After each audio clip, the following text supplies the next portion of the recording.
Découvrir la côte sauvage et les marais salants de la presqu'île de Guérande, autrement. Vas-y, pousse et appuie sur la gâchette tranquillement. Voilà.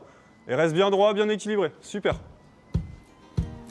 Il suffit d'une poignée de minutes et l'engin est maîtrisé. C'est parti pour 2 heures de balade en privilégiant les pistes cyclables et les chemins communaux. On va récupérer la piste cyclable à gauche de l'autre côté. Et puis on va aller à Port-Saint-Michel justement.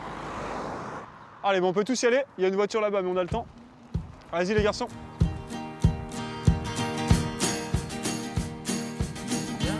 Stabilité, vitesse limitée et des roues tout-terrain pour ces trottinettes électriques dernière génération. Donc là, on se trouve actuellement sur la petite cité de caractère de Basse-sur-Mer. Et notamment donc, ici sur la plage du Port-Saint-Michel. La première halte est l'occasion de faire le point sur ses sensations. Alors moi je suis pas sportive à la base et vraiment c'est pour ça c'est accessible à tout le monde parce que aucune difficulté, les 30 premières secondes, voilà, il faut manier un petit peu la trottinette mais après ça va tranquille tout seul. La balade n'est pas que ludique, elle est aussi culturelle et alerte sur la fragilité de ces panoramas de cartes postales. Donc à savoir que comme beaucoup de plages, on a en fait le GR34, donc c'est le sentier des douaniers, qui part du Mont-Saint-Michel et qui fait le tour de la Bretagne, qui s'arrête à Saint-Nazaire. Et donc il va vraiment suivre tout le trait de côte qu'on a pu parcourir juste avant. Donc ici la côte perd environ 8 cm par an. Donc si on veut pouvoir profiter, continuer de profiter justement de cette côte, l'idée c'est d'essayer justement de la préserver au maximum. La visite se poursuit dans les méandres des marais salants. L'engin, qui n'émet aucune émission, est silencieux.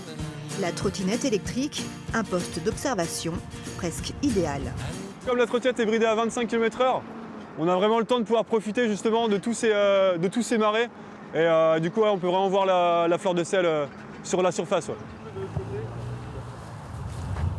Donc là, en fait, il y a 1650 hectares de salins. Donc on a fait une petite partie là, à trottinette. Et il y a environ 300 paludiers qui travaillent sur les marais. Sur ces 300, environ 220 font partie d'une coopérative, donc du coup qui vendent directement le sel à la coopérative. Et 80 sont des indépendants, qu'on a pu voir aussi sur la route, donc ils vont vendre leur sel au bord des routes. C'est vrai qu'on n'a jamais l'occasion de le faire si ce n'est en voiture. Bon, en voiture, on voit, mais on ne profite pas autant, quoi. Il n'y a pas un énorme risque, on peut faire quand même un petit groupe. Non, c'est sympa pour une balade en famille, c'est vraiment génial. La famille a déboursé 40 € par personne pour cette balade, conquise par ce nouveau type de visite touristique. Quand on partait de bon matin, quand on sourit sur la photo. Chemins, génial, parfait, merci à beaucoup. bicyclette.